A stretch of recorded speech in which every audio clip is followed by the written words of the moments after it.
Nasa 15 tao matapos tamaan ng buhawi at bagyong ilang lugar sa Amerika. Nagsagawa na ng rescue and operations sa mga otoridad sa lugar na siniranta ng kalamidad. Mga detalye ng balita, ibabahagi maya-maya.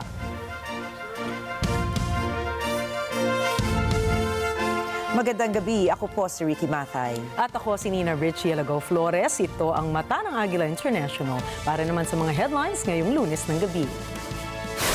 Gobyerno naglabas ng 1.2 milyon na pesos sa Humanitarian Assistance Fund para tulungan ang mga sinilanta ng Bagyong Aghon.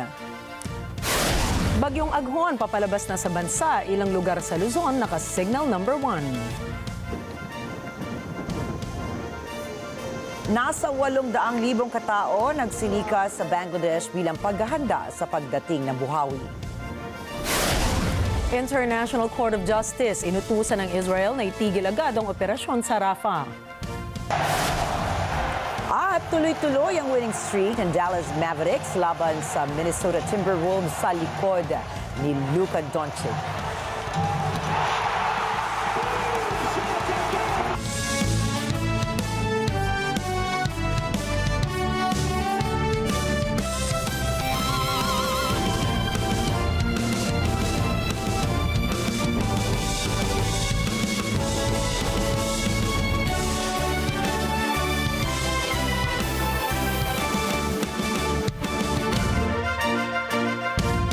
Tiniyak ni Pangulong Ferdinand Marcos Jr. na mapagkakalooban ng tulong ang mga lugar na tinamaan ng Bagyong Aghon.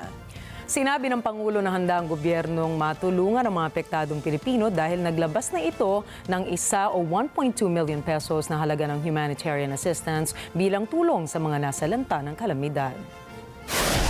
Dagdag ng Pangulo, inihanda na rin ang 3 bilyong pisong halaga ng standby funds, prepositioned goods at stockpiles. Sa isang post sa X, sinabi ng Pangulo, inihanda natin ang mahigit 3 bilyong pisong halaga ng standby funds at prepositioned goods at stockpiles upang masiguro ang mas malawak at mabilis na tulong para sa ating mga kababayang apektado ng Bagyong Aghon. Asahan nating patuloy ang ating mga ahensya sa pagsuporta sa bawat komunidad at pagtiyak sa maayos na kalagayan ng ating mga mamamayan. Nitong linggo naman, pinakilos na ng Pangulo ang local government units o LGUs at ibang may kinalaman na ahensya na maigting na i-monitor ang Bagyong Aghon. Unti-unti nang lumilihis paalis ng bansa ang Bagyong Aghon habang nakataas pa rin ang tropical cyclone wind signal sa ilang bahagi ng Luzon. Ayon sa Pag-asa, ang mga lugar na sumusunod ay kasalukuyang nasa signal number 1. Huling namataan ang mata ng Bagyong Aghon sa layong 155 kilometers silangan ng Kasiguran, Aurora, dakong alas 4 ng hapon. Mayroon itong lakas ng hangin na 140 kilometers per hour at 170 kilometers per hour na bugso ng hangin. Kumikilos naman ito pasilangan hilagang silangan na may bilis na 10 kilometers per hour.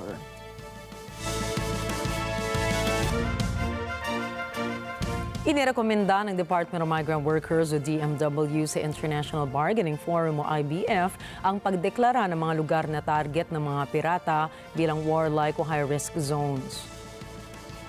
Ayon kay DMW Secretary Hans Leo Kakdak, karamihan na rin naman ng mga barko ay umiiwas na sa mga high-risk areas kagaya ng Red Sea at Gulf of Aden, pero naghahanap ang bansa ng mas concrete na sagot sa International Bargaining Forum.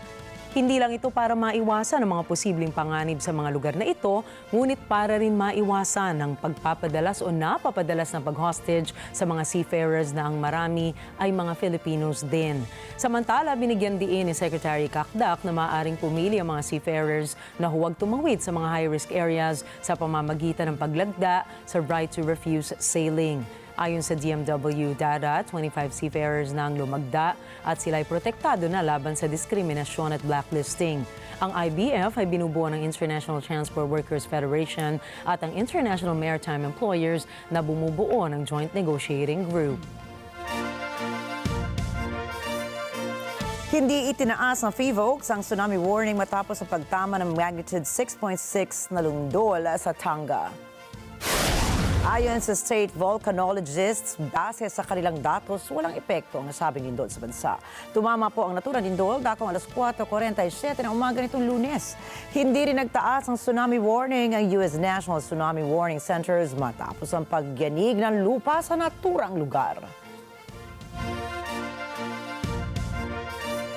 Sa Papua New Guinea, higit sa 670 ang pinaniniwala ang namatay matapos ang malaking landslide sa bansa. At sa gitna ng mapanganib pa ring sitwasyon, naghahanap ang aid workers at mga residente na maaari pa nilang maisalbang mga kapamilya, kapitbahay at kabayan. Narito ang report ni JC Umul. Ang dati-rating abalang lugar na ito sa probinsya ng Enga sa Papua New Guinea ay nakalubog na ngayon nang sumalpok ang isang landslide madaling araw ng Biyernes. Lumubog ang napakaraming tahanan at ang mga taong natutulog sa loob ng mga ito. Ayon sa isang migration agency ng United Nations, higit sa 150 mga bahay ang ngayon nakabaon na. Ayon sa tagapagsalita ng ahensya, ang sitwasyon ay terrible habang dumudulas pa rin ang lupa. Aniya, dumadaloy pa rin ang tubig kung kaya't nasa peligro pa rin ang marami. Higit sa 2 araw na ang nakalilipas mula nang sumalpok ang landslide. Ang mga residente, balot man ng putik ang mga paa at binti, ay patuloy na naghahanap ng mga maaari pa nilang maisalba. Hawak ang mga pala, piko at kung ano pang maaaring gamitin. Umaasa sila na mahanap pa ang buhay ang mga taong lumubog, karamihan ay kanilang mga mahal sa buhay. Higit sa 1,000 tao ang naitalang lumikas at ayon sa mga ahensya, ang paunang estima bilang na 300 katao na pinaniniwalaang patay na sa ilalim ng putik ay inaasahang dumami pa. JC Umul para sa mata ng Agila International, Trusted, Connected, On Point. Patay ang nasa 15 katao sa sentro ng Amerika matapos samaan ng buhawi at bagyo ang mga lugar ng Texas, Arkansas at Oklahoma. Batay sa datos na inilabas mula sa Texas County ay 7 katao ang naiulat na namatay sa pagtama ng buhawi sa Valley View, Dallas. Dagdag pa rito ang 2 na tinamaan din ng buhawi sa Mays County habang 5 katao naman ang patay sa bagyo na humahagupit sa Arkansas. Ayon sa mayor ng Kentucky na si Craig Greenberg ay isang bangkay ang kanilang natagpuan matapos ang naging pagbaha sa lugar. Samantala, nagsagawa na ng rescue and operations ang mga otoridad sa lugar na apektado kung saan ilang libong mga residente ngayon ang walang kuryente at maayos na tirahan. Samantala sa Bangladesh, may 800,000 na lumikas mula sa kanilang mga komunidad sa tabi ng katubigan patungo sa mga konkretong shelters. Ito ay dahil sa paghahanda ng bansa sa nagbabantang buhawi rin na inaasahang babagsak na manatahampas sa dalampasigan. Si NJ de Guzman para sa mga detalye. Inaasahang babagsak si Bagyong Rimal sa katimugang Bangladesh at sa bahagi ng kapitbansang India. Sinasabing nasa 130 kilometers per hour ang hanging bitbit nito. Ang mga buhawi ay naging sanhi na ng pagkamatay ng daan-daang libong katao sa Bangladesh nitong mga nakaraang dekada. Subalit sinasabing mas dumadalas ang pagdapo ng mga ito sa bansang Bangladesh kung saan napakarami ang nakatira. Dati-rati isang bagyo kada taon lamang ang dumadaan sa bansa, ngunit nitong mga nakaraang panahon, nasa 3 na kada taon ang dumarapo rito. Ito ay isinisisi sa climate change. Sa kasalukuyan, nasa pinakamataas na antas ang babala sa bansa. Binabalaan lalo na ang mga mangingisda na huwag pumalaot. At pinalilikas din ang mga nasa delikadong lugar. NJ de Guzman para sa mata ng Agila International, Trusted, Connected, On Point.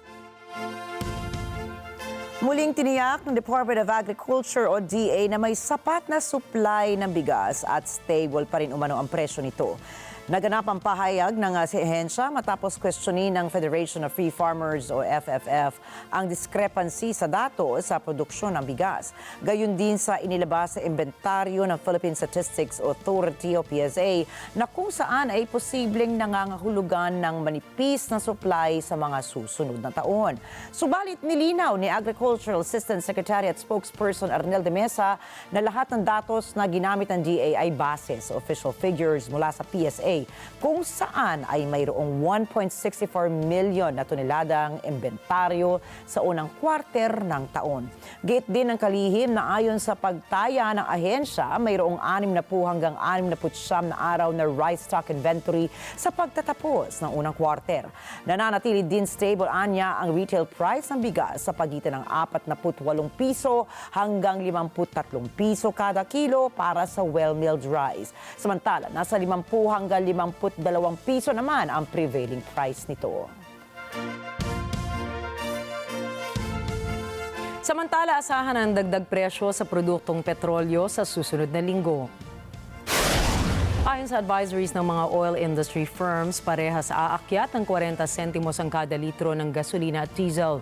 Samantala, 30 sentimos naman ang asahang magiging dagdag sa presyo kada litro ng diesel pa rin, habang ang kerosene ay nasa 45 sentimos hanggang 60 sentimos ang posibleng rollback sa kada litro.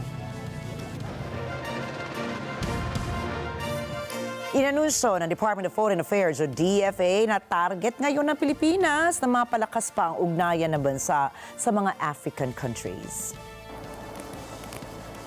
Kasabay ng pagdiriwang ng Africa Day noong May 25, kinilala ng DFA ang magkaparehong paniniwala at hangarin ng Pilipinas at African nations, kabilang ang matatag na paniniwala sa demokrasya, human rights and sustainable development. Ito ang dahilan kung bakit binuhay ng ahensya ang pag-focus sa pagtatatag ng mas malakas na ugnayan sa bawat bansa sa Africa dahil sa lawak na mga oportunidad na ipinapakita ng naturang kontinente.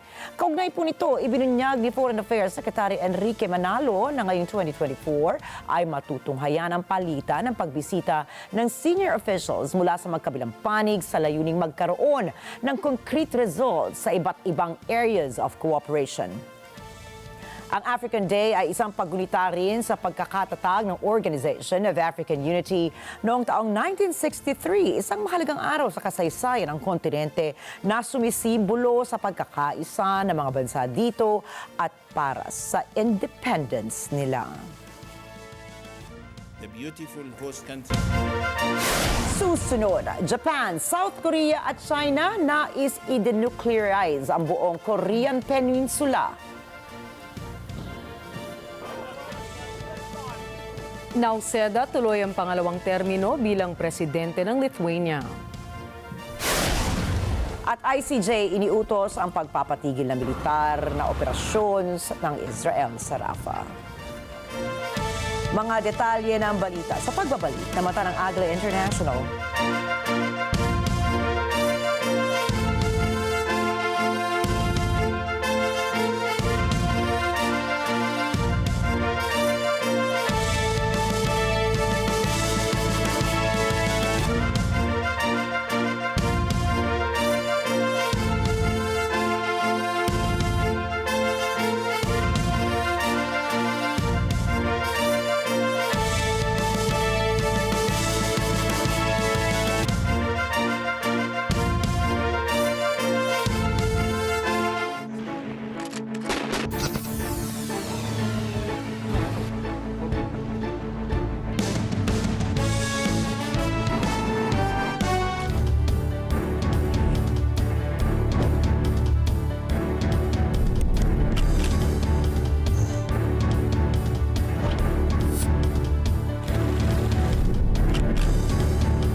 Open for Business with Cesar Vallejos. Every Sunday, 9 p.m.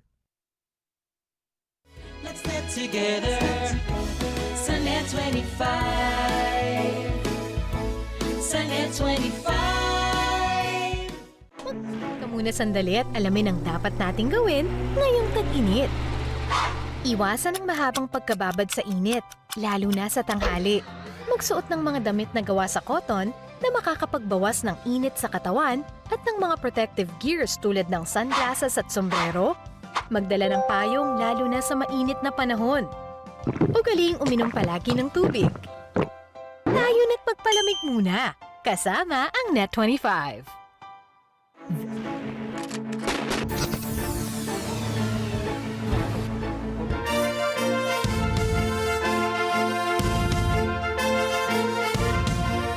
Nanawagan ng mga lider ng Japan, South Korea and China ng isang denuclearized Korean Peninsula. Sa isang bihirang trilateral summit na nangyari sa Seoul, nagkaisa sina Prime Minister Fumio Kishida ng Japan, South Korean President Yoon Suk-yeol at Chinese Premier Li Qiang na mas pagtibayin at mas paunlarin ang kalang economic and trade relations. Ito ay sa kabila ng anunsyo ng North Korea na magpapadala ito ng panibagong military reconnaissance satellite sa orbit. Hindi man opisyal na kasama ang North Korea sa trilateral summit, iginiit ng Japan, South Korea and China ang kahalagahan ng denuclearization o pagbabawal ng paggamit, deployment o paggawa ng nuclear weapons. Nagbabala si South Korean President Yoon at sinabing ang paglulunsad ng ballistic missile technology ay direktang lalabag sa mga resolusyon ng United Nations Security Council. Anya, ito rin ay magpapahina sa kapayapaan at katatagan ng rehiyon sa buong mundo. Hinikayat din ni President Yoon na kung itutuloy ng North Korea ang paglulunsad ng military reconnaissance satellite ay nararapat lamang na aksyonan ito ng international community. Samantala, nakiusap si Japanese Prime Minister Kishida na huwag ituloy ng North Korea ang plano nitong satellite deployment sa orbit. Sinabi naman ni Chinese Premier Li na handa ang China, Japan, and South Korea na maglatag ng isang mutually beneficial and win-win cooperation. Matatanda ang ilang beses na iniutos ni Pyongyang leader Kim Jong-un sa kanya mga tauhan na ipagpatuloy ang exponential expansion ng nuclear arsenal ng North Korea. Anya, ito ay upang maprotektahan ang kanilang bansa laban sa mga umano'y hostile policies ng Estados Unidos at ng South Korea. Paniniwala tuloy ng ilang geopolitical experts ay walang pupuntahan ang nangyaring trilateral summit dahil tricky umano at mahihirapan ang Japan, South Korea and China na bumuo ng konsensus. Ito ay dahil sa matatag na diplomatic and trading relations ng China and North Korea. Hindi rin direktang kinukondena ng Beijing ang Pyongyang sa mga nuclear weapons tests nito. Subalit, ilang beses na kinestigo ng China ang South Korea sa mga joint military drills na kasama ang Estados Unidos. Gayunpaman, binigyang diin ng ibang analysts na mahalaga ang nasabing trilateral summit ni na President Yoon, Prime Minister Kishida at Chinese Premier Li. Anila, ang nangyaring summit ay nagsilbing tanging regular communication channel ng South Korea at Japan na parehong kaalyado ng Estados Unidos upang makausap ang mga opisyal ng China. Muling tiniyak ni U.S. Senator Michael McCall kay Pangulong Lai Ching-te na suportado ng mga mambabatas ng Estados Unidos ang Taiwan laban sa China. Sinabi ni Senator McCall na dapat magsanib puwersa mga demokratikong bansa upang tutulan ang anumang agresyon na sumisira sa kapayapaan. President Lai, I'd like to note the boldness in your recent inaugural address when you said, quote, sovereignty lies in the hands of the people. So true. Mr. President, this year we celebrate the 45th anniversary of the Taiwan Relations Act, which guides our partnership and the United States' commitment to peace in the Taiwan Strait. For all democracies must stand together against aggression and tyranny, whether it's Putin in Russia, the Ayatollah in Iran, or Chairman Xi next door to us in China. An unholy alliance is eroding peace around the world. And not since World War II, my father's war, have we seen such blatant, violent, and naked aggression. Nagpasalamat naman si Pangulong Lai sa suporta ng mga mambabata sa Estados Unidos sa Taiwan. Nangako rin si Pangulong Lai na patuloy niyang palalakasin ang defense capabilities ng Taiwan upang maipagtanggol nila ang kanilang bayan. 会推动国会改革，提升国防实力，向世界展现台湾人民保卫家园的决心。期盼未来在各位的支持之下，美国国会持续透过各项立法作为，协助台湾强化自我防卫能力，增进台美之间的交流合作。 Samantala, mariing kinondena ng China ang pagbisita ni Senator McCall sa Taipei. Sinabi ni Chinese Foreign Ministry spokeswoman Mao Ning na labag ito sa political commitment ng Estados Unidos patungkol sa One China policy. Sa ilalim ng One China policy kasi ang Taiwan ay parte ng bansang China. Tiniyak ni spokeswoman Mao magsasagawa ang China ng mga hakbang upang ipagtanggol ang kanilang soberanya at teritoryo. 美国有关议员不顾中方强烈反对，执意窜访台湾，违反一个中国原则和中美3个联合公报，也违背了美国政府作出的仅与台湾保持非官方关系的政治承诺，向台独分裂势力发出严重错误信号。中方对此坚决反对，已向美方提出严正交涉，将采取必要措施，坚决捍卫国家主权和领土完整。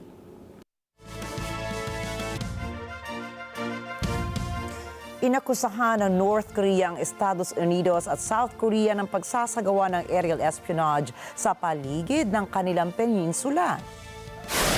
Sinabi ni North Korean Vice Defense Minister Kim Kang-il na ang dose-dose ng aerial spies ay ipinadala ng Estados Unidos at South Korea noong May 14 hanggang May 24. Anya, ang 12-day espionage activities ay maituturing na at a level beyond the wartime situation. Tinawag din ni Kim na isang panghihimasok ng kaaway sa kanilang maritime border ang ginawang mobile patrol ng South Korean Navy. Paliwanag pa niya ang nangyaring aerial espionage at military drills ang siyang root cause kung kaya't patuloy na tumataas ang military tension sa Korean Peninsula. Nagbabala rin si Vice Defense Minister Kim na isang agarang aksyon ang isasagawa ng North Korea kung ma-breach ng aerial activities ang kanilang soberanya. Nais ng UK Conservatives na ibalik ang 12 months of mandatory national service. Mangyayari lamang ang nasabing panukala kung mananalo ang Conservative Party sa July 4 election ng United Kingdom. Sa ilalim ng mandatory national service, ang lahat ng nasa edad 18 pataas sa United Kingdom ay pwedeng mamili kung sila ay magsisilbi ng full-time sa armed forces ng isang taon o maglalaan sila ng 1 weekend a month for 1 year para sa community service. Ang mga papasok sa armed forces ay mag-aaral ukol sa cybersecurity, logistics procurement o civil response operations. Ang lalahok naman sa non-military operations ay makakabilang sa fire service units, police departments at national health service. Naniniwala si British Prime Minister Rishi Sunak na ang pagbabalik ng mandatory national service sa buong United Kingdom ay makatutulong na maitaguyod ang national spirit sa kanilang bansa. Idineklara ni Lithuanian President Gitanas Nauseda ang kanyang tagumpay sa huling round ng pambansang presidential elections at nagwagi ng kanyang pangalawang termino sa opisina. Si Nauseda na umupo bilang presidente ng Lithuania noong 2019 ay nakakuha ng panibagong 5 taong termino kung saan halos 75% ng mga botante ang pumili sa kanya noong linggo. Ang kanyang karibal na si Prime Minister Ingrida Simonte ay nakakuha ng mahigit 24% ng boto at kaagad na tinanggap ang pagkatalo sa mga reporters at binati si Nauseda sa kanyang pagkapanalo. Dating direktor na monetary policy, si Nauseda sa Bank of Lithuania mula 1996 hanggang 2000 at naging chief economist sa isa pang bangko mula naman noong 2008 hanggang 2018. Pumasok siya sa politika noong taong 2019 bilang isang independent candidate sa presidential elections ng bansa at nanalo rin laban na kay Simonite na may 66% ng boto. Inutusan ng International Court of Justice o ICJ ng United Nations ang Israel na agad itigil ang kontrobersyal nitong military operation sa Rafah na lalo pang nagpataas ng presyon sa Israel kaugnay ng digmaan nito laban sa Hamas. Sinabi ni Judge Nawaf Salam, President ng ICJ, na dapat agad itigil ng Israel ang military offensive at anumang ibang aksyon sa Rafah na maaaring magdulot ng mga kondisyon na maaaring magdala sa Palestinians ng physical destruction. Isinasaalang-alang ng korte ng humanitarian situation sa Rafah ay itinuturing na disastrous. Dagdag pa rito ang pahayag ng mga UN officials na nagsasabing ang sitwasyon ay lalo pang titindi kung magpapatuloy ang operasyon ng Israel sa Rafah. Sinimula ng Israel ang limited ground offensive sa Rafah noong Mayo 7 sa kabila ng mga panawagan mula sa international community, kabilang ang United States, na huwag nang ituloy ito. Mahigit 1 milyon ng mga Palestinians ang nakatira sa Rafah bago sinimula ng Israel ang operasyon, ngunit nabanggit ng korte na humigit kumulang 800,000 na ang nawawala ng tirahan mula pa noon. Hindi naman bababa sa 35 na katao ang napatay matapos ang isang airstrike ni Israel sa Gaza City ng Rafah na tumama sa mga tents ng mga displaced Palestinians. Ang footage po mula sa lugar ng airstrike sa Rafah noong linggo ay nagpapakita na matinding destruction. Dinipensahan ng Israeli Defense Forces o IDF ang kanilang Air Force ay tumama sa isang compound ng Hamas gamit ang precise ammunition at sa precise intelligence. Sinabi rin nila na kanilang napatay ang Chief of Staff ng Hamas para sa West Bank at isa pang mataas na opisyal na nasa likod umano ng mga matinding pag-atake sa mga Israeli. Dagdag pa ng IDF na aware sila sa mga ulat na nagsasabing dahil sa strike at sunog, ilang mga civilians sa lugar ang na-injure at kasulukuyang sinusuri ang insidente. Ayon naman sa spokesperson ng Palestinian Red Crescent Society, posible tumaas pa ang bilang ng mga nasawi habang patuloy ang mga rescue efforts doon. Dagdag pa nila na ang apektadong lugar ay idineklarang humanitarian area ng Israel at hindi kasama sa mga lugar na inutusan ng IDF na lumikas.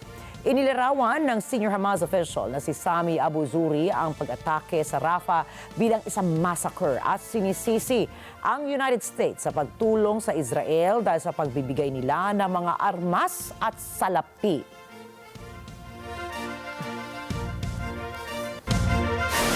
Susunod, pasahero ng Qatar Airways papuntang Dublin nakaranas ng turbulence.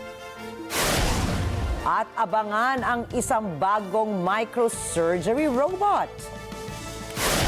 At Dallas Mavericks 3-0 na sa Western Conference Finals.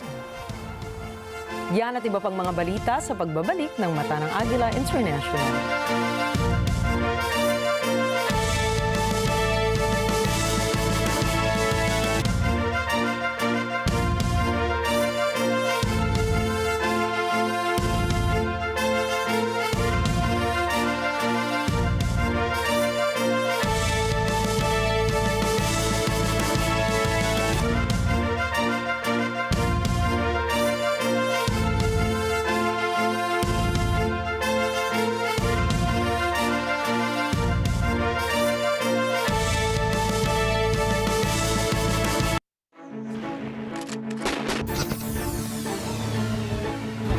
Maiinit na balita at rumaratsyad ang usapan ng bayan. ihahatid namin sa 100%!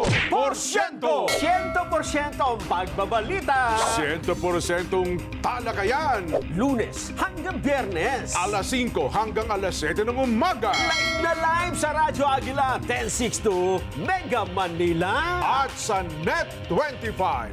100%! Sunet 25. Let's net together. Sunet 25. Where the grass is green, the Net 25 Golf Cup is there to be seen. Because one thing's for sure, there's nowhere but swinging up. Take a glimpse of the second Net 25 Golf Cup.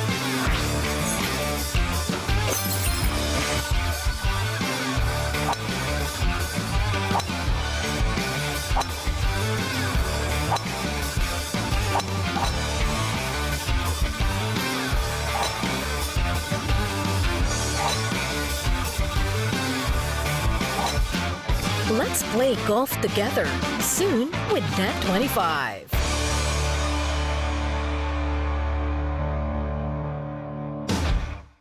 This portion is brought to you by North Luzon Express Terminal.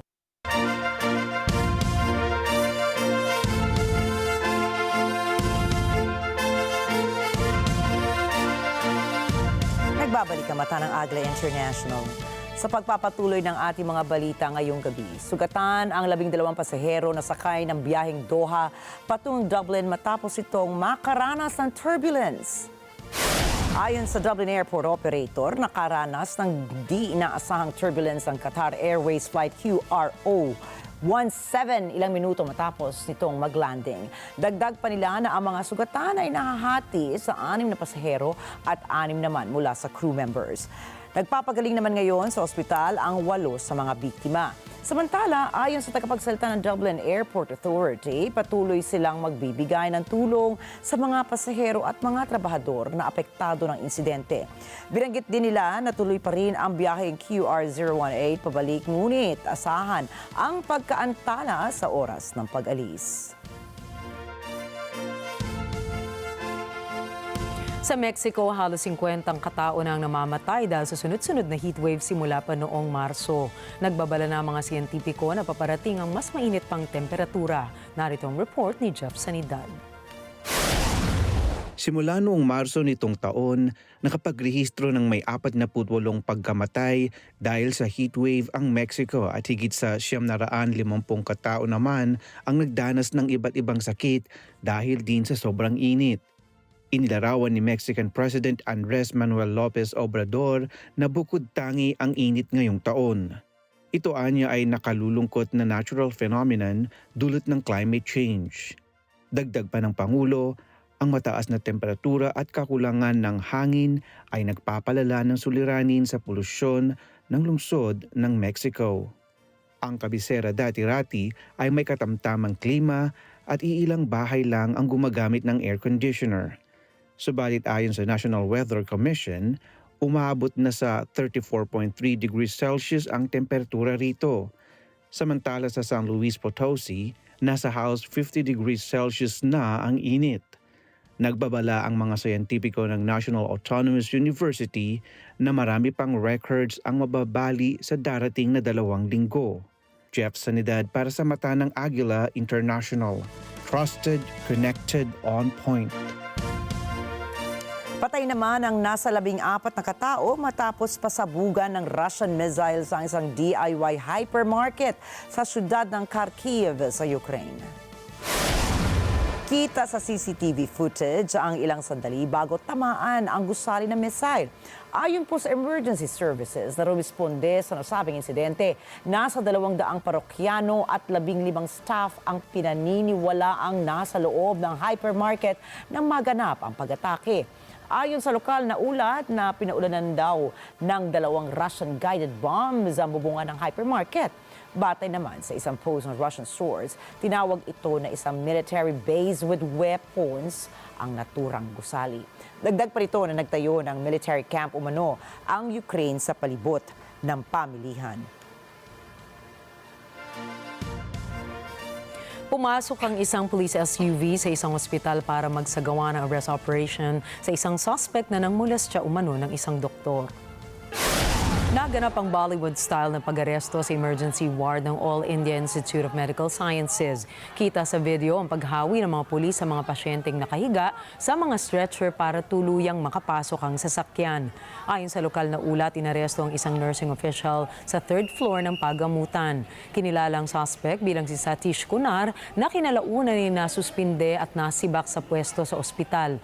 Samantala, nag-ani naman ang iba't ibang reaksyon ang naging operasyon ng pulisya na kung saan may isang netizen na kinwestiyon kung dumaan ba sa proseso ng pag-disinfect ang sasakyang pumasok sa ospital. Hindi naman bababa sa 4 na katao ang sugatan matapos ng isang knife attack sa France. Ayon sa pulisya, 2 sa biktima ay nasa kritikal na kalagayan. Ang isa naman ay moderately injured at ang ika-4 na biktima ay nagtamo ng minor injuries. Naaresto kaagad ng mga pulis ang 27-year-old suspect na napag-alaman na isang Moroccan national at mentally ill umano. Dagdag pa ng pulisya, bago pa makapanakit ang suspect ng ibang tao ay nahuli na nila ito sa loob lamang ng 5 minuto. La personne en cause est un ressortissant marocain au profil psychiatrique, je pèse mes mots, mais quand même chargé, puisqu'il a fait plusieurs passages dans plusieurs établissements psychiatriques, notamment dans d'autres régions de France. Tout ça est en cours d'expertise par l'Agence régionale de santé, mais il est Ang yaman ni King Charles ay nasa 610 million pounds o mahigit 45 billion pesos. Subalit alam ba ninyo na mayroong 2 tao pa sa United Kingdom na mas mayaman kay King Charles? Sino nga ba sila? Si Judel Nicole Alipio para sa detalye. Ayon sa Sunday Times Rich List, ang total net worth ng mag-asawang sunak ay 651 million pounds. Samantala, ang total net worth naman ni King Charles ay 610 million pounds lamang. Ang lalong pagtaas ng net worth ng mag-asawang sunak ay dahil anya sa ownership position ni Murray sa kumpanyang Infosys. Ang Infosys ay isang IT giant company sa India at co-founder nito ang ama ni Murray. Ang shares ni Murray sa Infosys ay nagkakahalaga ng mahigit 590 million pounds kung kaya't naungusan nilang mag-asawa sa pagiging mayaman si King Charles. Judel Nicole Alipio, London, United Kingdom, para sa mata ng Agila International. Trusted, connected, on point.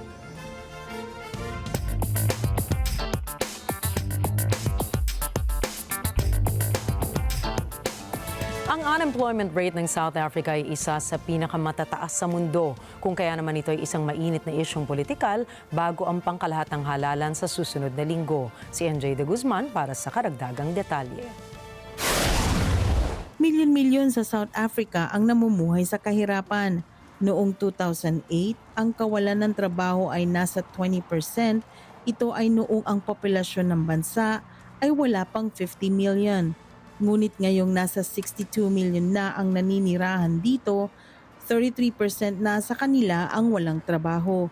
28 million ang umaasa sa welfare grants para mabuhay. Ang pagtaas na ito ng kawalan ng trabaho ay pinanalala ng mabagal na pagsulong ng ekonomiya nitong nakaraang dekada. Sa Mayo 29, inaasahang mawawala sa partido ang mayorya sa parlamento sa unang pagkakataon mula noong 1994. Nagbabalik ang marami na talikuran ang matagal nang namumunong African National Congress. Dismayado na kasi ang maraming botante. Nahihirapan silang mamuhay, sanhi ng kawalan ng tubig at kuryente, pagkasira ng infrastruktura, korupsyon, pang-aabusong sexual at pagpatay. Dagdag pa rito, ang kakulangan sa dekalidad na edukasyon.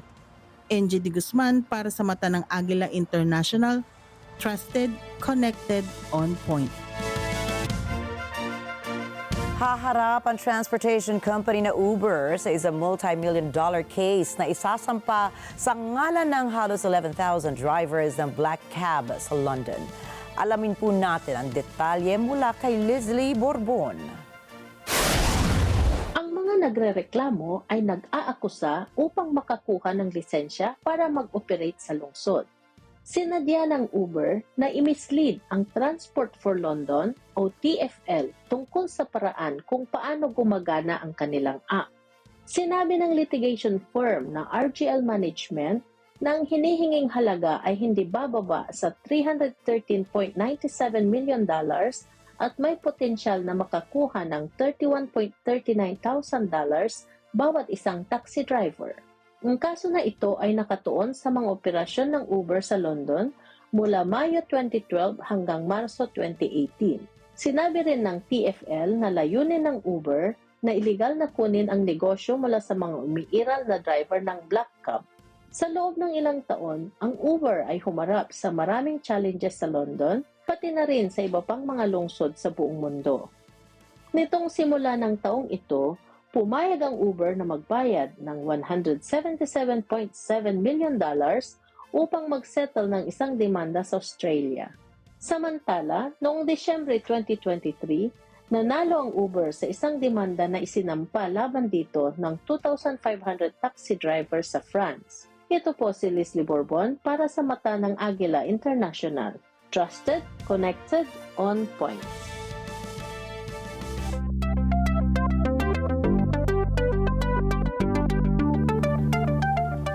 Libo-libong tech enthusiasts ang dumalo sa pinakamalaking startup event sa Europa, ang Viva Tech sa Paris. At sa taong ito, tampok ang artificial intelligence. Narito ang detalye mula kay Cherry Recolizado.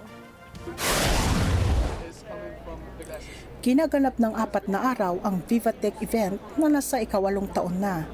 Ngayong taon, tatanggap ito ng higit sa 150,000 na bisita, 11,000 startups at 450 speakers. Sa AI Alley, ipinakita ng mga kumpanya mula France hanggang South Korea kung paano maaaring gamitin ang artificial intelligence sa kahit ano mula sa pag-control ng devices, sa home hand movements hanggang sa paglaban sa disinformation. Kabilang sa mga panauhing pandangal sina dating U.S Climate Envoy at State Secretary John Kerry na inaasahang magbuboost ng green tech revolution at ang bilyonaryong si Elon Musk ng Tesla, SpaceX at X. Sila ay mapapakinggan sa pamamagitan ng video link at sasagot sa mga tanong ng mga bisita. Cherry Recolizado para sa mata ng Agila International. Trusted, connected, on point.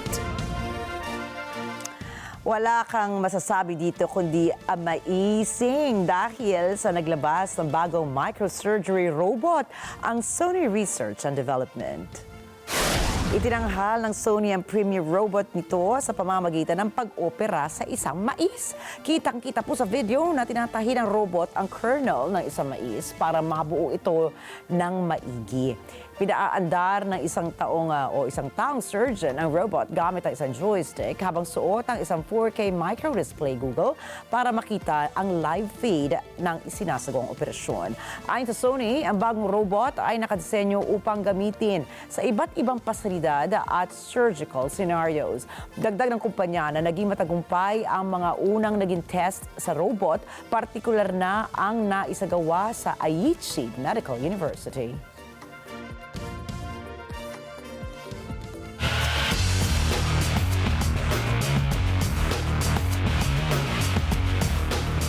Muli na namang namayagpag ang Dallas Mavericks sa muling paghaharap nila ng Minnesota.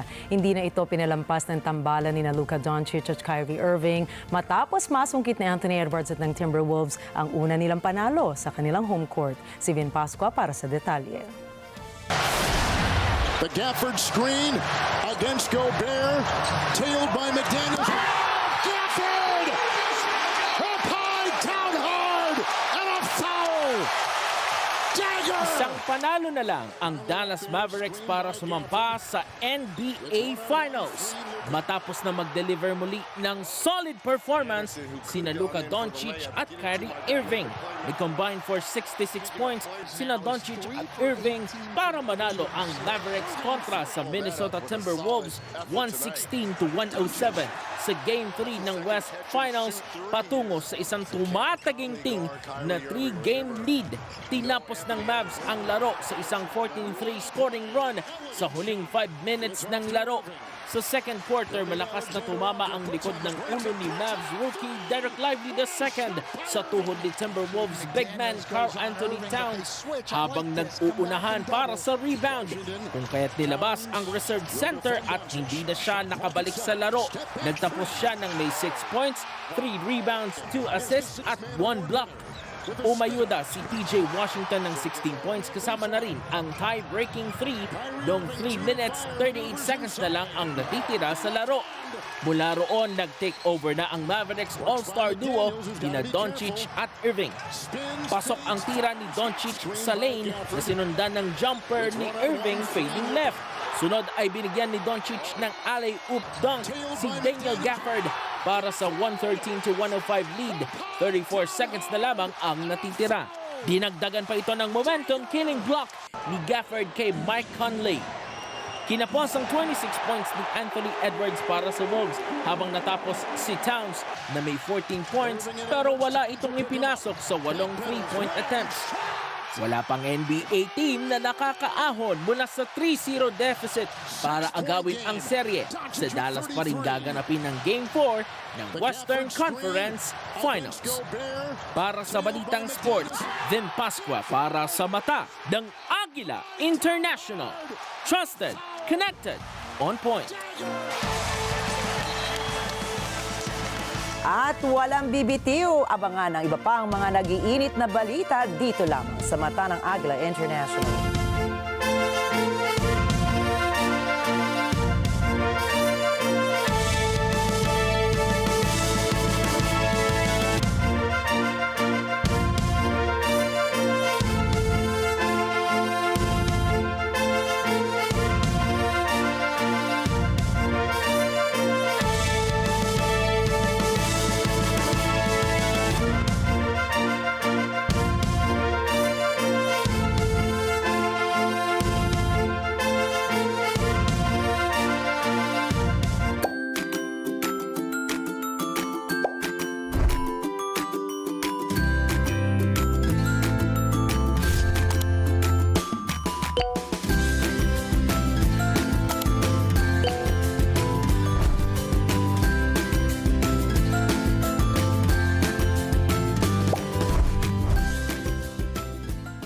Sa ASPN, higit pa sa pag-uulat ng balita ang aming hatid.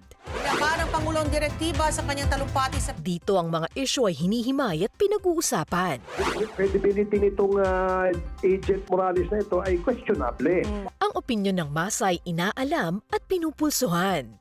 Dahil ang bawat Pilipino ay may pakialam at dapat may alam. Congratulations po sa ating lahat.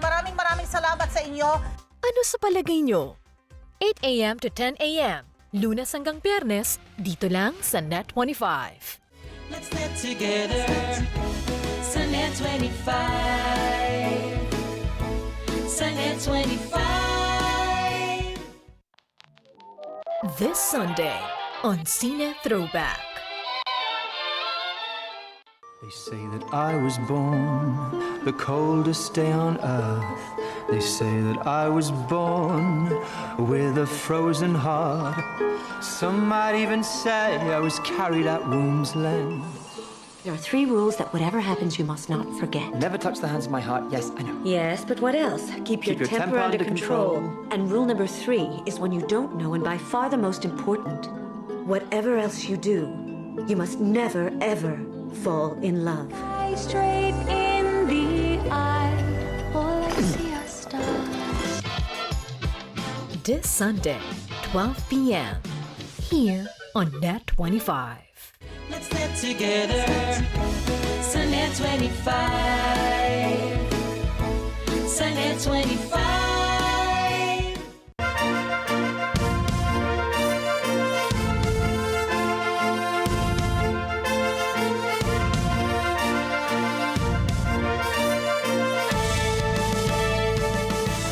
Si Alice Go ay walang dugong Pilipino, kundi isang Chinese na nagpapatakbo ng mga iligal na negosyo sa Pilipinas at konektado rin sa mga Chinese spies na kanyang ikinukubli sa likod ng pagiging butihing public servant. Yan ay ilan sa mga bintang kay Mayor Alice Go, ang kasalukuyang alkalde ng Bamban, Tarlac. Kamakailan lang ay binusisi natin ang tungkol sa pagkatao ni Bamban Mayor Alice Go. Ngunit sa paghahanap natin ng kasagutan ay nauwi man din tayo sa mas marami pang tanong sa kung sino nga ba talaga itong taong ito. Dahil ilang Senate hearing nang nakalilipas, gayon din ang mga interview, ay tila pinapaniwala pa rin tayo na siya'y simpleng Filipina na lumaki sa isang babuyan. Pero habang unti-unti nating binubulat-lat ang kanyang pagkatao, bakit taliwas sa mga nalalaman natin sa mga sinasabi niya habang nasa Senate hearing? Hindi ba nakababahala na hindi siya lubusang kilala ng taong bayan at lalo na ng mga taga-Bamban kung saan siya ay mayor? Samahan niyo kaming alamin ang pasikot-sikot sa loob ng sinasabing network na kinabibilangan ni Alice Go Huaping. Unahin natin sa pagka-Pilipino raw ni Mayor. Simulan muna natin sa umpisa sa kanyang mga magulang. Kung maalala nyo dati, bahagyang tinalakay natin ang pagkatao ng mga magulang ni Alice Go, subalit noon ay wala pang lumilitaw na konkretong detalye patungkol sa pagkatao ng mga magulang na nakapangalan sa kanyang life birth certificate. Ngunit nitong mga nakaraang araw ay may mga nasagap tayong bagong impormasyon na galing mismo sa pinakabagong Senate inquiry at ibang concerned netizens na umano'y nakapagbibigay linaw o lead sa kaso. Noong unang hearing ay maaalalang sinabi ni Go na hindi niya kilala ang kanyang ina. Dati rin ay prinisinta natin ang umano'y ebidensya ng isang sinasabing mommy patty na sinubukan nilang itawid bilang nanay ni Mayor. Samantala sa huling Senate hearing ay napag-alaman natin na ang nakapangalang biological mother ni Mayor ay si Amelia Leal na kasambahay daw nila noon sa kanilang farm. Ayon din sa isang exclusive interview ay anak daw siya ng kanyang ama sa kasambahay nito at kanya raw itong itinago sa Senate committee dahil siya umano ay nahihiya. Pero hindi ba marapat na kung ang isang tao ay nakaharap sa hukom ay kanya nang isiwalat ang lahat ng impormasyon patungkol sa kanyang sarili kaysa sa ibang panayam pa kung saan bahala ang taong humusga. Napag-alaman din natin sa Senate hearing na walang records itong si Amelia Leal, walang marriage certificate or certificate of live birth man lang sa kahit anong ahensya ng gobyerno. Pakinggan po natin ito. Pagtingin ho natin dito sa birth certificate, pwede ba natin sabihin ng buong-buo na Filipino si Mayor Guo? Base doon sa mga facts, itong mga facts ho, hindi naman ho ito galing sa kwento No? Hindi ho ginawang kwento to. Ito ho yung mga binigay nyo sa aming mga dokumento. Hindi ho nag-rely ho kami sa kwento o sa mga narinig, nag-rely ho kami sa dokumentong kayong binigay nyo. Opo. Mr. Senator, base po dito sa birth certificate ngayon ni Mayor Alice Guo, ang nakalagay po dito, ang mother po niya ay Filipino, which is who is one Amelia Leal. Pero hindi natin mahanap yan, di ba? Hindi siya pinanganak dito Wala tayong birth certificate Wala nga po tayong birth certificate noon. At ang kanyang father ay Angelito Guo, na dineclare din po nung tatay niya, na siya din po ang informant, by the way, ng ano. Alam na-establish natin yan na hindi totoo yun by the mere admission ni Mayor Guo. Di ba? Ang records nitong si Amelia Leal ang magpapatotoo pa naman sana ng palaging bukang bibig nitong si Alice Guo na isa siyang Pilipino. Hindi rin nakatulong na si Angelito Guo na sinasabi niyang kanyang ama ay nagngangalang Jian Zhong Guo pala. Ang mas nakababahala pa rito ay napansin nitong si Jian Zhong Guo ay posibleng nagsilbing honorary advisor ng Philippine Chow Tai Organization. Nakonektado naman sa mas malaking Chow Tai Guo Clan Association na nakabase sa Jinjiang Town sa Fujian, China. Pero bakit nga ba ito mahalaga? Ayon kay David Zhang na host ng isang podcast na China Insider, may isang pahayagan sa Fujian na naglabas ng pagbati kay Mayor Alice Guo sa pagkapanalo nito bilang alkalde ng Banban na bukod sa pagbanggit ng family pride ay pinangalanan din ng Hong Kong Chow Tai Organization pati ng Philippine Chow Tai Organization kung saan nga ay sinasabing advisor itong si Jian Zhong Guo. Habang sa isang okasyon naman ng Chow Tai Guo Association, ang panauhing pandangal ay si Zhu Feng na tumatayong Deputy Director ng Coordination Department ng CCP Liaison Office na ayon kay David Zhang ay isang spy agency sa China, pati na rin si Guo Hengyao na presidente ng Fujian Association na lumalabas din sa balita dahil sa kanila umanong pagpapatakbo ng isang secret police station sa New York. Ibig sabihin nga ay napakalapit ng koneksyon nitong si Alice Guo sa CCP. Maaring hindi siya ang mismong espiya, ngunit ang mga koneksyong malapit sa kanya ay mga espiya. Ngayon, kung ang tanging dokumento mo ay questionabling birth certificate at lumalabas na mga unaccounted for ang iyong ina na ang sabi mo ay Pilipino, habang Chinese naman ang passport ng tatay mo, di yata't mahirap na mapatunayang Pilipino ka. Maaaring wala siyang koneksyon sa CCP, hindi siya espiya, ngunit sa pagtatago niya sa kanyang ama sa ngalang Angelito Guo, hindi kaya posible ang tunay na pagkakakilanlan ng ama niya ang itinatago niya sa mga mamamayang Pilipino? Dumako naman tayo ngayon sa pagigian niyang simpleng tao niya. Lumaki raw siya sa farm at di umano'y homeschooled buong buhay niya. Walang naging kaibigan at nagbebenta lamang ng fattener sa mga kalapit na farm. Ngunit taliwas ito sa nakikita natin sa mga nailabas ng Expose Philippines na pamumuhay ni Mayor, magmula sa mahaling kintas, mga bag at iba pang mga kagamitan. Sa taong namumuhay ng simple, hindi yata akma ang paggastos ng milyong-milyong piso sa iba't ibang bagay. Gaya na lang halimbawa ng isang chopper na tinalakay natin noong una na kanyang naibenta na raw sa isang British company. At rider din pala itong si Mayor Alice Guo. Makikita po natin siya rito sa litrato sakay ng Harley-Davidson Fatbob 114 na nagkakahalaga ng 1.4 million pesos. O baka naman po ito ay hindi kanya. May isa ring video nakitang nagmomotor itong si Mayor gamit ang isang Can-Am Spyder RT Limited na nagkakahalaga naman ng 1.7 million pesos. Pero baka hindi rin po kanya ito. Ano po? Habang ang isang McLaren 620R na itinanggi ni Mayor Alice na kanyang pagmamayari ay isa palang Dongfeng utility vehicle lamang. Ngunit alam ba ninyong ito ang kaisa-isang McLaren 620R na namataan sa bansa? Saan nga ba lumitaw ang McLaren 620R na modelo dati?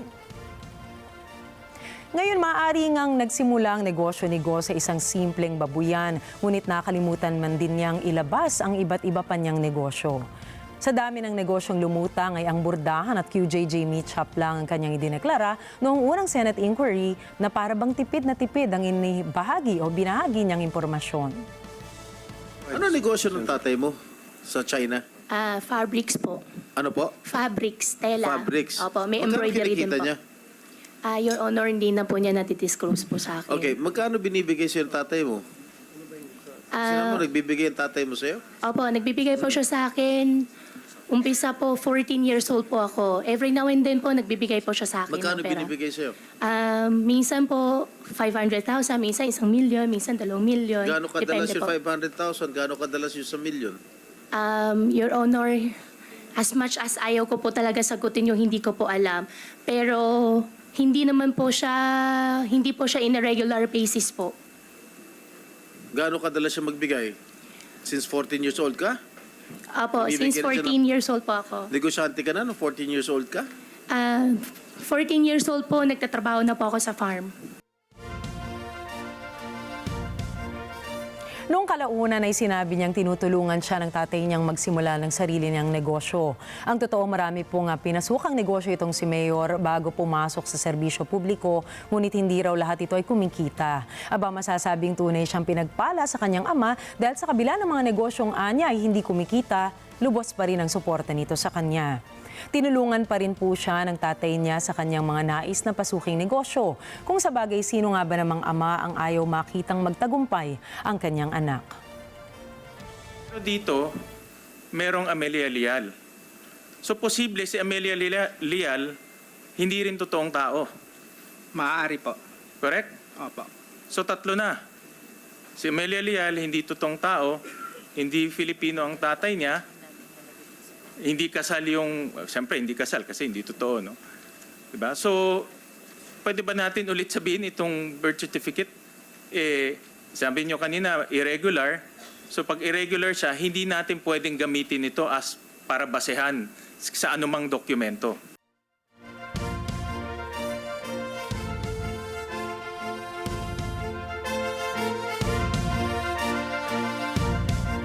Binigyan daw siya ng seed money ng tatay niya upang mabili ang kasalukuyang kinatatayuan ng Baofu Compound, lugar na ayon sa kanya ay nabili niya ng hulugan na pinaghihinalaan namang isang scam center at isang drug den.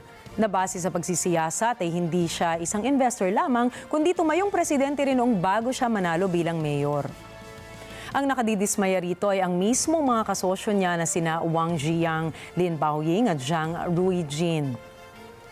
Para po sa kaalaman nating lahat, si Lin Baoying at Zhang Ruijin ay sangkot sa isang multi-billion-dollar money laundering case sa Singapore na itinuturing na largest money laundering case sa nasabing bansa.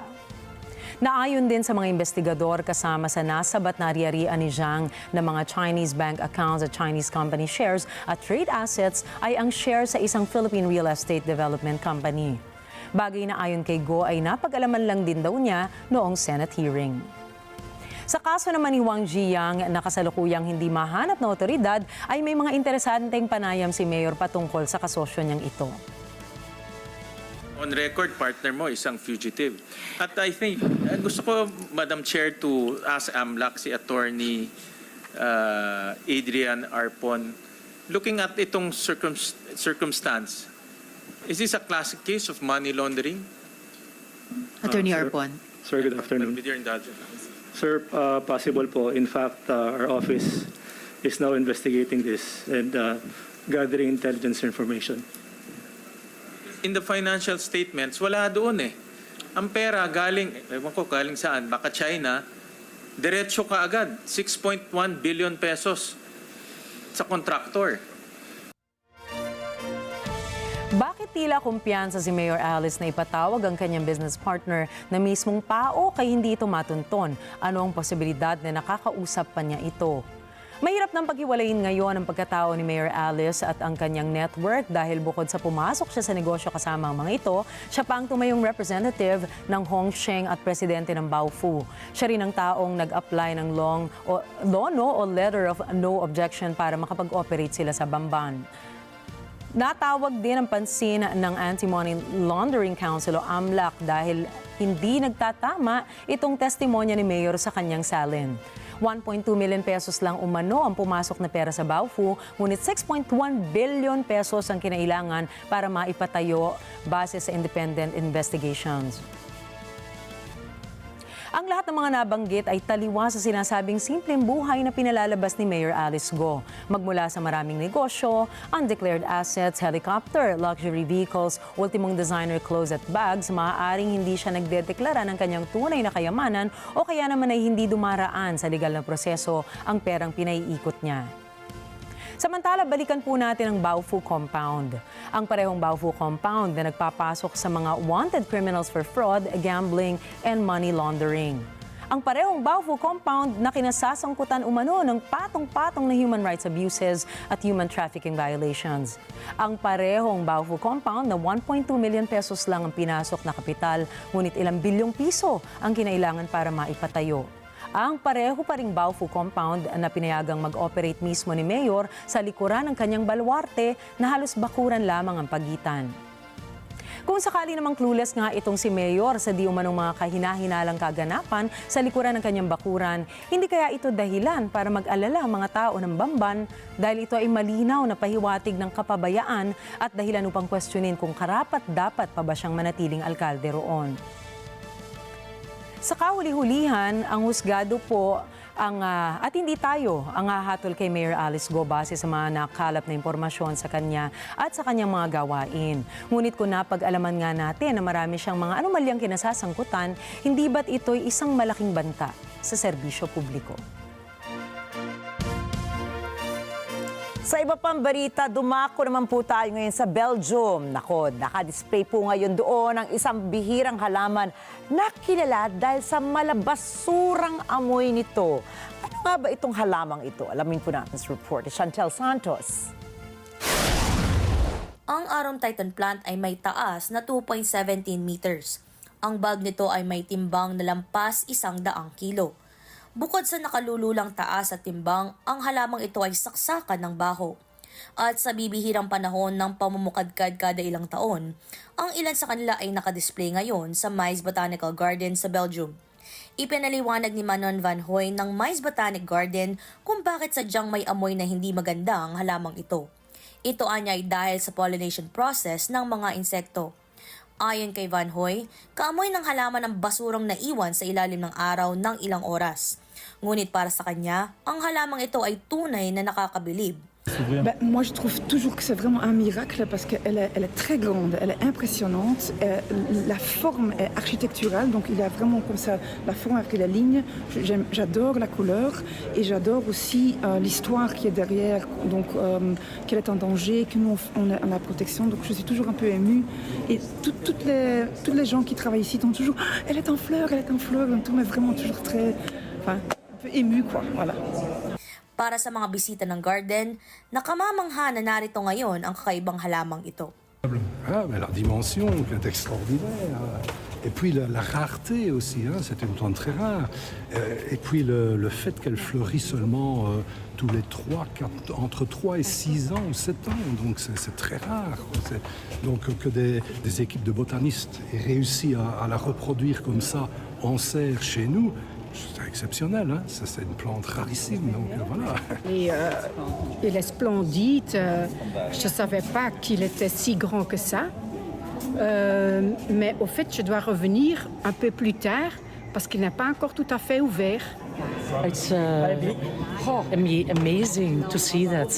Such a beautiful, big flower plant. But they say the smell is terrible, but I don't smell anything. Chantel Santos para sa Mata ng Agila International. Trusted, connected, on point.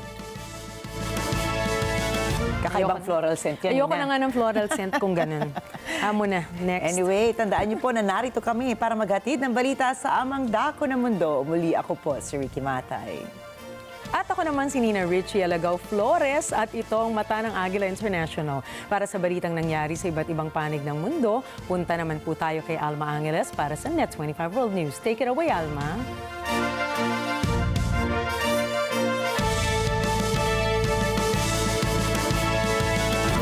Ricky, hello and welcome to Net25 World News. I'm Alma Angeles. And we begin tonight with some troubling news. Papua New Guinea landslide. A devastating landslide in Papua New Guinea has now buried a remote village, and the government estimates the horrific toll could be over 2,000 people dead.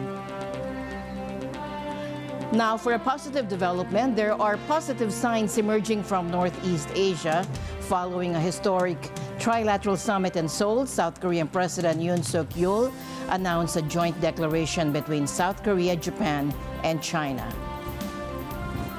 And turning to extreme weather, residents in Bangladesh and India are assessing the damage after Cyclone Rimal battered their coast, particularly from devastating storm surges.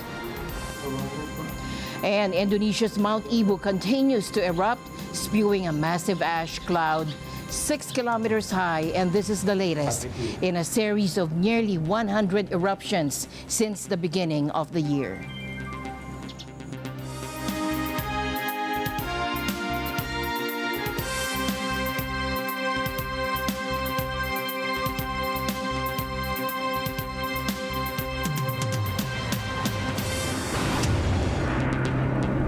A devastating landslide in Papua New Guinea has buried a remote village, with the government estimating over 2,000 people may be dead.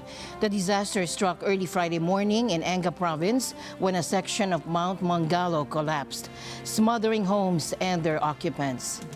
Now the situation is dire. Rescuers are working tirelessly with shovels and basic tools to locate survivors under the massive debris field, which is up to 8 meters deep and filled with car-sized boulders and uprooted trees. However, the rescue mission faces a significant challenge.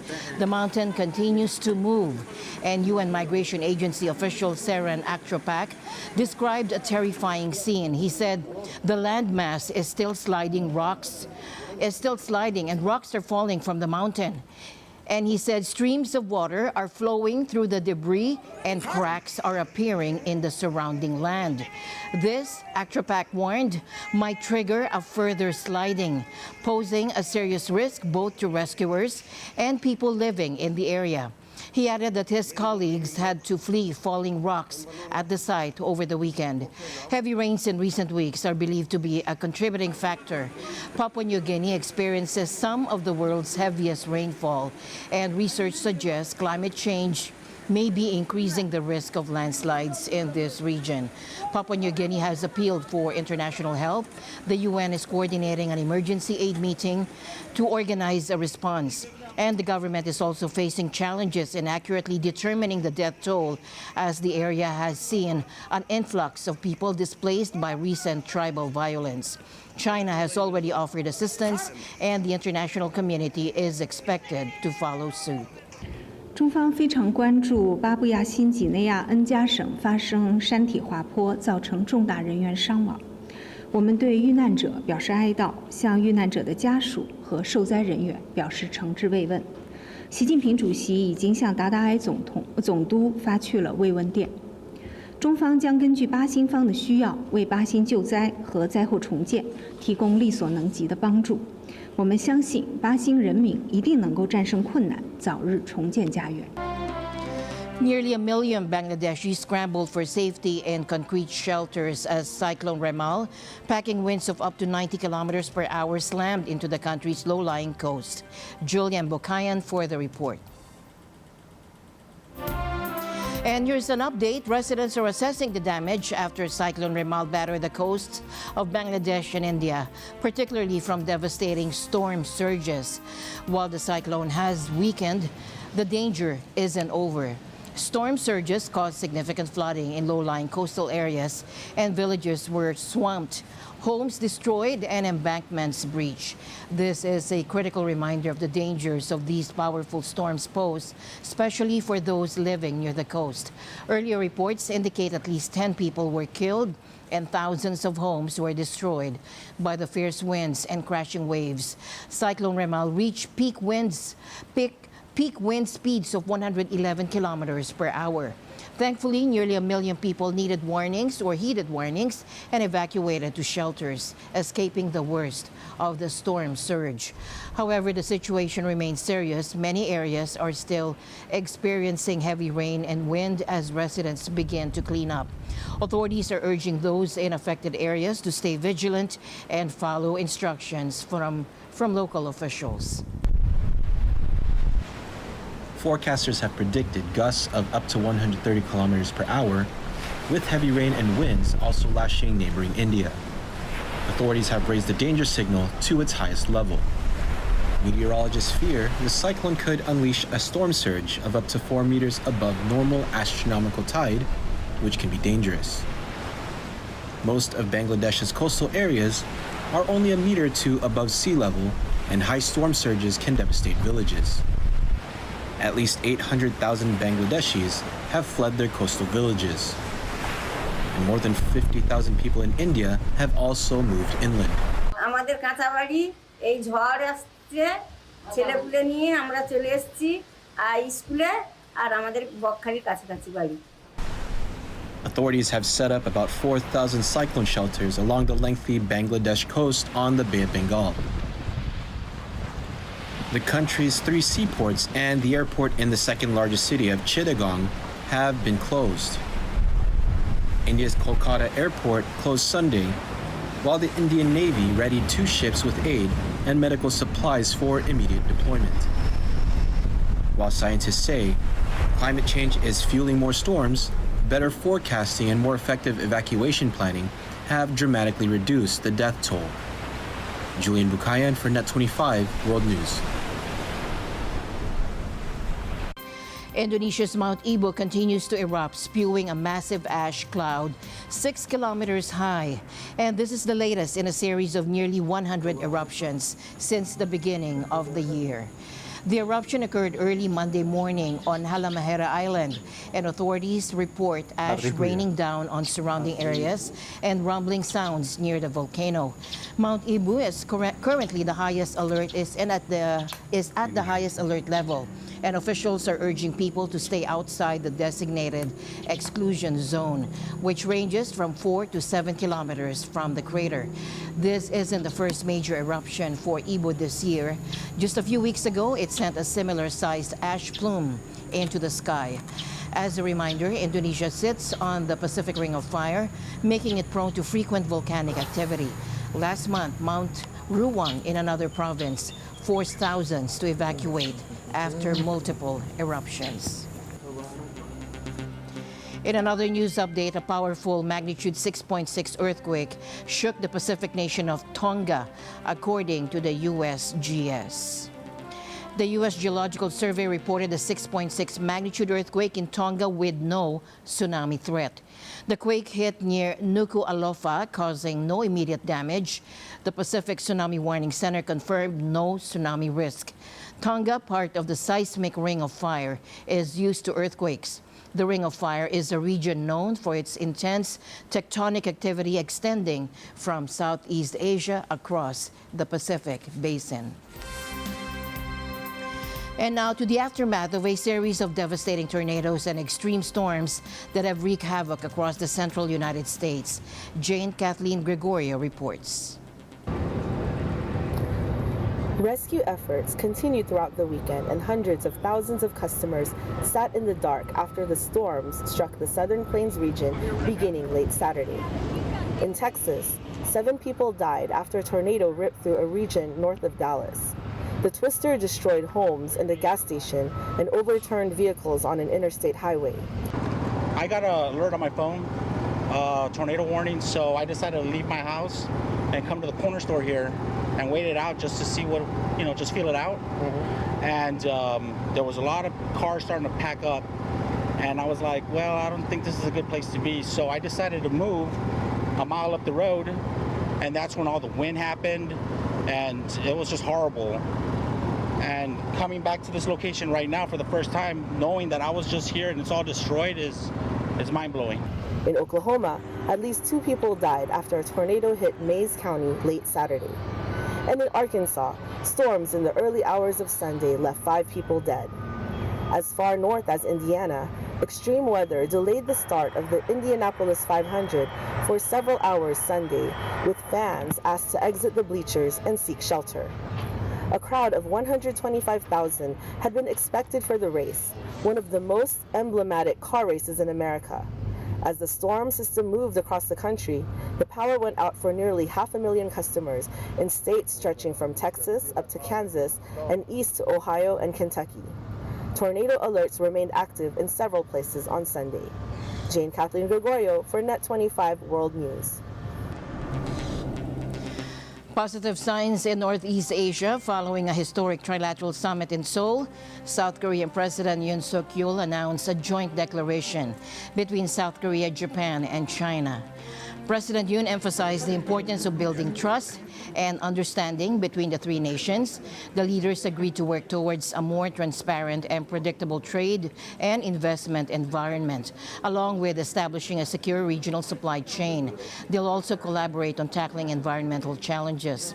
Now, this marks a significant development as it's the first trilateral summit involving these countries since late 2019. Strained relations, particularly between Japan and South Korea, have previously hampered cooperation. President Yoon addressed North Korea's planned launch of what they claim is an artificial satellite scheduled between May 27th and June 3rd. He condemned it as a clear violation of UN Security Council resolutions and urged a firm international response. While the specific details of the joint declaration haven't been released yet, this summit represents a potential turning point for regional cooperation in Northeast Asia. 우리는 한일 중 3국 간의 활발한 협력이 양자 관계는 물론 영내 평화와 번영을 증진하는 데 기여한다는 것에 공감했습니다. 또한 우리는 한반도의 평화와 안정을 유지하는 것이 3국 공동의 이익이자 책임임을 재확인하였습니다. Meanwhile, North Korea has informed Japan of a planned satellite launch happening this week. Sometime this week, the launch window is between today, May 27th, and June 4th. The launch vehicle is expected to land in designated areas outside of Japan's territory, specifically in the Yellow Sea, southwest of North Korea, and the Pacific Ocean, east of the Philippines. Ships operating within these areas should be cautious of potential falling debris. The Japanese government is closely monitoring the situation. Prime Minister Kishida has directed officials to gather and analyze information while keeping the public informed.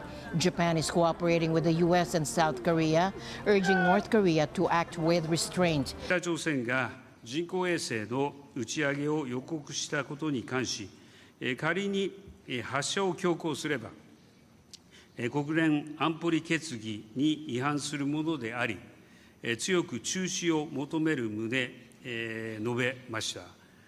その上で、北朝鮮の非核化と朝鮮半島の安定が日中韓3カ国の共通利益である点を改めて確認しました。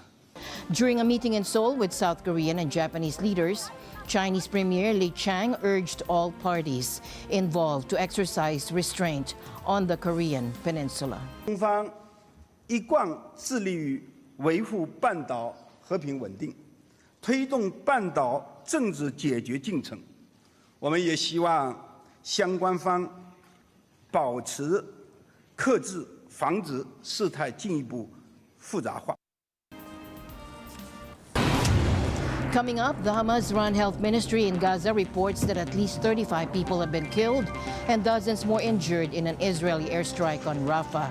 And Israel has confirmed that its military carried out the attack, stating that 2 senior Hamas militants were killed when it targeted a compound used by the militant group. Samahan kami sa makabuluhang kwentuhan na may kasamang kasiyahan na puno ng impormasyon at nagbibigay inspirasyon sa buong pamilya. Tuwing Sabado at Linggo, alas 8 hanggang alas 9 ng umaga, dito lamang sa Net 25. Ito ang Tahanan. Welcome back. The Hamas-run health ministry in Gaza reports that at least 35 people have been killed and dozens more injured in an Israeli airstrike on Rafah. جيش الاحتلال الإسرائيلي استهدف بالقصف أكثر من 10 مراكز نزوح خلال 24 ساعة، كان آخرها ارتكاب مجزرة مروعة في مركز نزوح بركسات الوكالة شمال غرب محافظة رفح، راح ضحيتها أكثر من 30 شهيدا وعشرات الإصابات. According to the ministry, the strike hit an area where thousands of displaced civilians were sheltering. Israel has confirmed that its military carried out the attack, stating that the 2 senior Hamas militants were killed when it targeted a compound used by the militant group. Earlier on Sunday, Hamas fired a barrage of long-range rockets into Israel for the first time since January. Israel reports that at least 8 rockets were launched from Rafah. Take a look. The armed wing of Palestinian militant group Hamas launched the attack from Rafah about 2 o'clock Sunday afternoon. On Telegram, Hamas says the attack is in response to Zionist massacres against civilians. Israel said its military intercepted a number of the projectiles. According to Israeli media reports, the Iron Dome anti-missile system downed 3 of the rockets. 5 others landed in open areas. The Times of Israel reports a home in suburban Tel Aviv suffered minor damage. It says 2 people suffered minor injuries. Meanwhile, Israeli Prime Minister Benjamin Netanyahu said Sunday he strongly opposes ending the war in Gaza. The war cabinet is expected to meet to discuss a truce and hostage release deal, but Netanyahu continues to reject the Hamas demand that there be a permanent end to the fighting. A member of Hamas's political leadership accuses Netanyahu of trying to buy more time to continue the aggression. Carlo Valdez for Net 25 World News. Israel announced today that Spain's consulate in Jerusalem must stop providing consular services to Palestinians starting June 1. This decision was made in response to Spain's recognition of a Palestinian state. Israel's foreign ministry stated that the consulate is only authorized to serve residents of Jerusalem and not those in Palestinian Authority areas. Foreign Minister Israel Katz confirmed these measures against the Spanish consulate, citing Spain's recognition of a Palestinian state as harmful to Israel's sovereignty and security. He criticized Spain for supporting Hamas and efforts to establish a Palestinian state, warning that such actions would sever consular contact with Palestinians. Spain, along with Ireland and Norway, recently recognized the state of Palestine, prompting strong objections from Israel. Spanish Foreign Minister José Manuel Álvarez defended this move, calling it just for Palestinians and beneficial for Israel's security. Spain will recognize the Palestinian state next Tuesday, May 28th, joining the 143 other countries in the world that have already done so. A decision that we took together with other partners in Europe, such as Ireland and Norway, because we believe that the only way to ensure a future of peace, prosperity, security in the region is the implementation of the two-state solution. Recognition is the right thing to do now. Recognition doesn't mean the end of everything. It's the beginning of a new phase. We will act responsibly as a state recognized by many countries to work diligently towards the realization of peace between us and our neighbors. European Foreign Policy Chief Joseph Borrell also discussed strengthening the Palestinian Authority with Palestinian Prime Minister Mohammed Mustafa. The death toll from Russian strikes on a hardware store in the eastern Ukrainian city of Kharkiv rose to 16, according to the regional governor, Oleg Senegobov. Rescuers are still searching the charred debris for bodies. Russian strikes hit the epicenter superstore on Saturday, sparking a massive fire that has made it difficult to identify the victims. Police reported that 6 of the dead have been identified, including a 12-year-old girl who was visiting the city. Several people are still listed as missing. President Zelensky condemned the daylight attack on an obviously civilian target. За кожне життя. Цей удар по Харкову – черговий прояв російського божевілля. Ніяк інакше це назвати просто не можна. Тільки такі божевільні, як Путін, здатні вбивати і тероризувати людей так підло. In other news, Russian President Vladimir Putin was welcomed by Belarusian President Alexander Lukashenko in Minsk for talks on security and exercises with tactical nuclear weapons. During the summit, Putin claimed that Russia considers that the legitimacy of Ukrainian President Volodymyr Zelensky has ended, citing the absence of presidential elections in Ukraine amid the ongoing Russian offensive. Конечно, мы отдаем себе отчет в том, что легитимность действующего главы государства, она закончилась.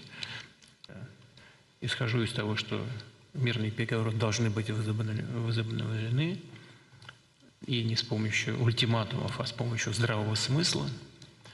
И основаны должны быть на здравом смысле. Но если до этого дойдет, нам, конечно, нужно понять, с кем нужно и можно иметь дело для выхода на подписание юридических обязывающих документов. И тогда мы должны быть полностью уверены в том, что мы имеем дело с легитимными властями. In a significant development, a senior U.S. lawmaker affirmed Washington's support for Taiwan against Chinese aggression during the first congressional visit to the self-ruled island since its new president took office. Representative Michael McCall, who chairs the influential House Foreign Affairs Committee, met with President Lai Ching-te. McCall emphasized strong U.S. support for Taiwan, referring to it as a beautiful island. The visit comes just 3 days after President Lai's inauguration, which was followed by Chinese military drills encircling Taiwan. Beijing described these exercises as a test of its ability to seize the island. China claims Taiwan as its territory and has not ruled out using force to bring it under control. And President Lai, I'd like to note the boldness in your recent inaugural address when you said, quote, "Sovereignty lies in the hands of the people." So true. Mr. President, this year we celebrate the 45th anniversary of the Taiwan Relations Act, which guides our partnership and the United States' commitment to peace in the Taiwan Strait. For all democracies must stand together against aggression and tyranny, whether it's Putin in Russia, the Ayatollah in Iran, or Chairman Xi next door to us in China. An unholy alliance is eroding peace around the world. And not since World War II, my father's war, have we seen such blatant, violent, and naked aggression. President Lai expressed gratitude for the U.S. support and expressed hope that Congress would continue aiding Taiwan in bolstering its self-defense capabilities. 期盼未来在各位的支持之下，美国国会持续透过各项立法作为，协助台湾强化自我防卫能力，增进台美之间的交流合作。 Despite switching diplomatic recognition from Taiwan to China in 1979, the U.S. remains Taiwan's most important ally and primary supplier of military equipment. President Joe Biden has stated he does not support Taiwan's independence, but has indicated willingness to send forces to defend the island if necessary, maintaining a policy of strategic ambiguity. In the United States, why is Taiwan important?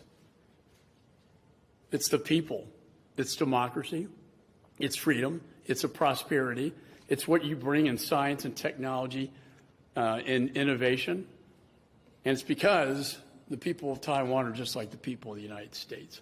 Your visit in this critical time is a powerful gesture.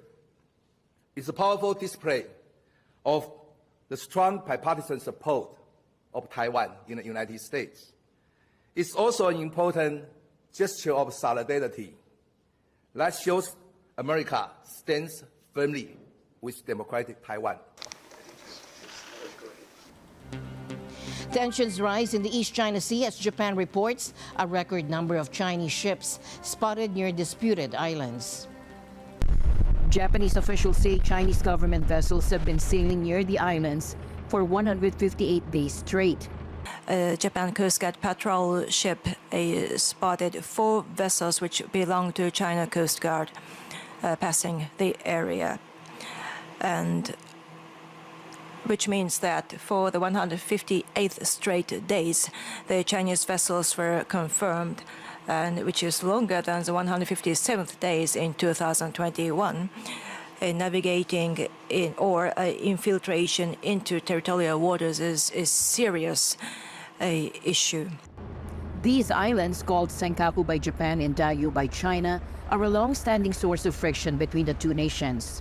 Japan considers the Chinese presence a serious threat and has lodged complaints.